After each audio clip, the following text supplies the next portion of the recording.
It seems to be another normal day in the city until suddenly, a traffic jam causes a commotion among the local drivers. A businessman has suddenly stopped his car in the middle of the street because for an unknown reason, he's gone completely blind. A group of people approach him to help and a man volunteers to drive him home. However, as soon as they get there and the businessman gets off, the thief drives away with the car. The businessman is left lost outside, but the thief returns seconds later pretending to be a different person to help him reach his apartment, offering his company for the afternoon. This time it doesn't work. The businessman has learned his lesson and kicks the thief out once he's safe at home. A few hours later, the businessman's wife arrives and as soon as she learns about her husband's blindness, she takes him to see a specialist. Since it's an emergency, the doctor allows them to cut in line and go first. Unfortunately, no matter what machine the doctor uses to check the businessman's eyes, he can't find any signs of damage or illness, which means it must be neurological. The businessman will have to go to a hospital and get some tests done there, although the doctor has never heard of something like this before. After the couple leaves, the doctor receives his other patients, which include a child, a woman with sunglasses and a man with an eye patch. Meanwhile, the thief is driving the stolen car around town and trying to avoid the cops until he has no choice but to pull over because he has gone blind as well. He ends up going to the police for help, and when an officer takes him to his old home, his ex-wife refuses to let him in. Later in the evening, Sunglasses Woman goes to a hotel and after asking the bartender for a drink, she joins her client upstairs. Their meeting goes well, but the afterglow is ruined when she suddenly starts freaking out as her vision goes white too. The doctor goes home to have a lovely dinner with his wife, and all goes well until they wake up the next morning and he also finds himself unable to see. They call the hospital to warn them about a possible infection going around, and they're believed because the child is there too, unable to see as well. Soon cases of sudden blindness begin appearing all over the city, and the government begins taking the first steps to stop it. The doctor's office is closed by the authorities, and the doctor himself is taken away to be quarantined. His wife can't stand the idea of being away from him, so she decides to lie and pretend she's blind too in order to be quarantined with him. The couple is taken to a derelict asylum, which is completely empty and not even other doctors will be staying there with them. Each ward has a phone to contact the guards outside, but it can only be used for emergencies and each ward must have a representative as the only person that can use it. Soon, more people start arriving, like the thief, the sunglasses woman, the kid, and the businessman. The doctor and his wife agree to keep her sight a secret, and by pretending she explored and memorized the place when they arrived, the doctor's wife becomes a guide for everyone when they need help with things like going to the bathroom. During their first trip out of the room, the thief walks behind Sunglasses Woman and gets a little too handsy, which makes her respond by kicking him in the leg. Her heel causes a serious wound that the doctor and his wife end up bandaging with a shirt, because there's no first aid kit around. Later, the doctor's wife can't sleep, thinking about a possible infection of the thief's leg and afraid she may wake up blind too. The doctor tries to get frisky with her, but she prefers to take a walk to deal with her worries. The next morning, more people arrive, and the businessman gets to reunite with his wife while the kid laments that his mother hasn't shown up yet. The doctor and his wife try to talk to the guards and ask for help for the thief's leg, but the guards don't cooperate. They just point their weapons at them and make them return to their room under threat. Sometime later, they receive their first box of food, which is as bad as a school or prison cafeteria. There's also not enough of it. The doctor's wife tries using the emergency phone to ask for more food and a first aid kit, but nobody picks up her call except for an answering machine where she leaves plenty of messages.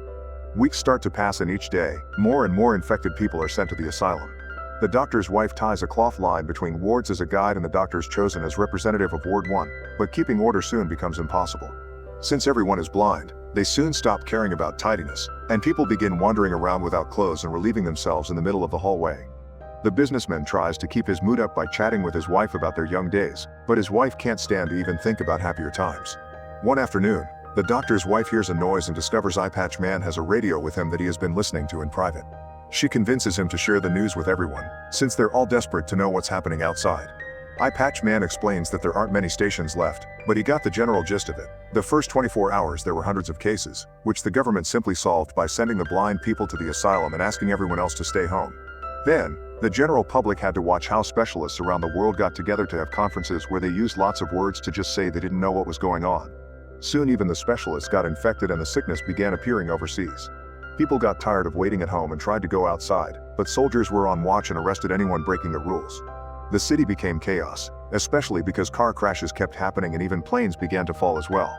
Citizens began getting scared and decided to stay home after all, so now the city is a desert and the government is doing nothing about it because they're blind as well. Days later, a huge group of infected people is brought to the asylum, and the soldiers show how vicious they've become by shooting a man for simply getting off the line by accident.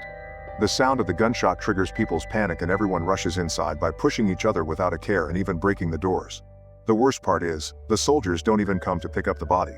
Hoping they can bury it themselves, the doctor's wife requests a shovel, which the soldiers throw in the middle of the yard without moving from their towers. Since the doctor's wife is still pretending to be blind, she asks for directions, and the soldiers mess around with her until she finds the shovel and gives them the finger. Meanwhile, the doctor is trying to communicate with the representatives of the other wards to coordinate the burials. Since 2 more people have gotten shot, he also wants to discuss the fact one of the wards is taking more food than their fair share. The bartender gets tired of hearing the doctor act as a leader and declares himself king of Ward 3, his first order being that his ward can eat all they want before they even consider helping with the bodies. Later, the doctor's wife goes to check on the thief, who has a fever because his legs got a serious infection. She tries to stay supportive, but the thief suddenly threatens her as he reveals he knows she isn't blind, causing the wife to rush back to her husband and finally have a breakdown. The thief can't stand the pain anymore, and waiting for things to end naturally is just an exercise in agony, so he drags his body outside and lets the soldiers shoot him. The doctor's wife feels guilty and begins wondering if she should tell everyone the truth, but the doctor forbids her to do it. He also expresses his worry over the fact their relationship has become something more like a nurse and a patient instead of a marriage. Sometime later, the bartender manages to find the asylum's administrative office with the help of the accountant, a fellow Ward 3 member that has been blind since he was born, meaning he has a better grasp of how to live like this. Using the PA system, the bartender announces he'll take control of the whole asylum as its king, and the first new rule is that people will have to pay for their food. This rule isn't well received, and soon there's chaos near the food storage as everyone fights to get access, so the bartender reveals his secret card. He managed to keep a handgun with him when he was brought to the asylum.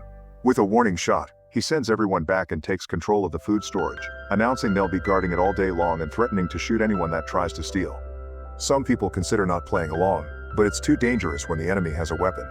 The doctor's wife begins collecting everything she can from the people in her ward, from jewelry that includes wedding rings to anything that they can find in their pockets, although she keeps a pair of scissors that she finds in a woman's bag. The kid doesn't have anything to offer, but Sunglasses Woman has become his surrogate mother and promises to pay for him. At the food storage, the accountant is using his experience to identify the quality of the objects they're brought by touching them. No matter how expensive the jewelry is though, the bartender only assigns a couple of boxes per ward and threatens anyone that dares to complain. People find themselves having to share one-person meals, and the doctor keeps to himself, not in the mood to keep his leadership kindness up when he feels like a failure.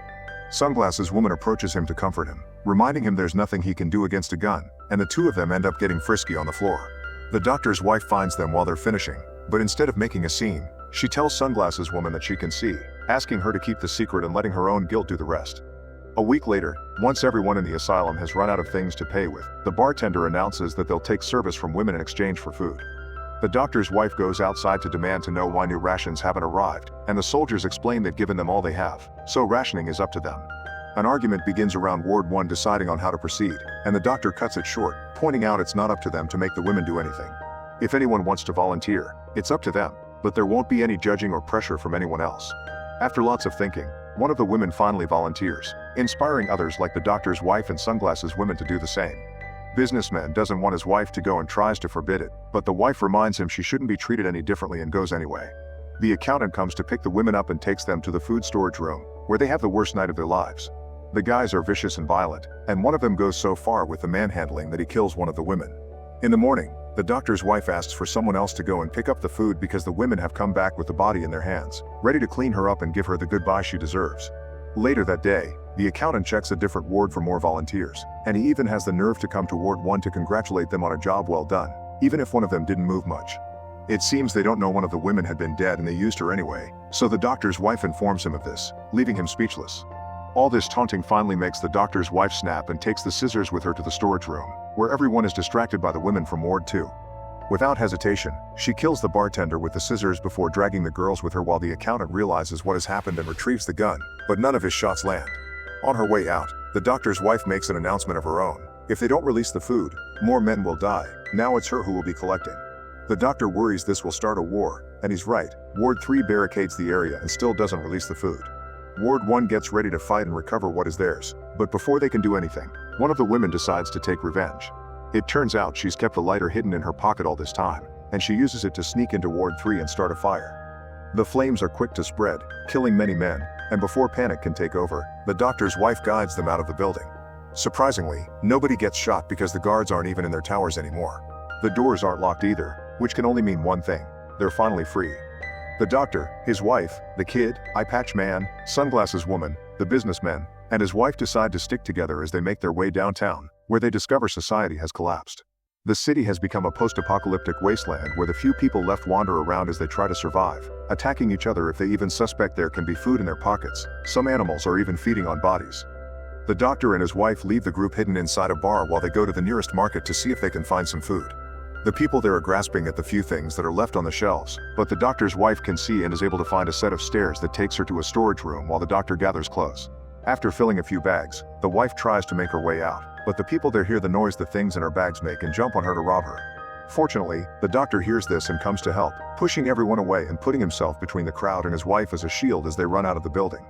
Once they're far enough, the wife takes a moment to get herself together while the doctor goes back to retrieve the clothes he had dropped on their way out, and a cute dog takes the chance to come closer and befriend her. Suddenly, to everyone's surprise, it begins raining, and the wife takes the dog with her inside a church to wait for her husband under a dry roof. The church is incredibly crowded and all the statues have had their eyes covered, yet a priest won't stop promoting the word of God. Outside, people are taking the chance to collect water and wash their bodies since they hadn't had clean water in a long time. The doctor comes back with the clothes and picks up his wife to rejoin the group with the dog following them, becoming their new companion. The group eats some rations inside the bar and decides to stay the night there to rest properly. Then in the morning, they go out again, carefully walking through the city to reach the house of the doctor and his wife, who have offered to share it with everyone. From then on, the group manages to establish a routine.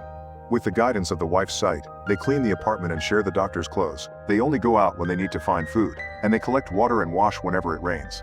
Eye Patch Man wishes to live with them forever because they've become a family, and the businessman's wife finally reconnects with her husband, sharing some memories of their young days as well.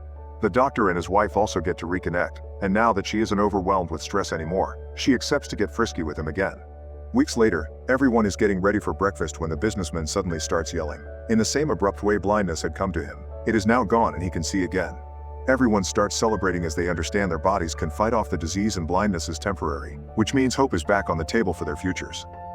Make sure to subscribe and turn on notifications so you can watch more videos like this. Thanks for watching.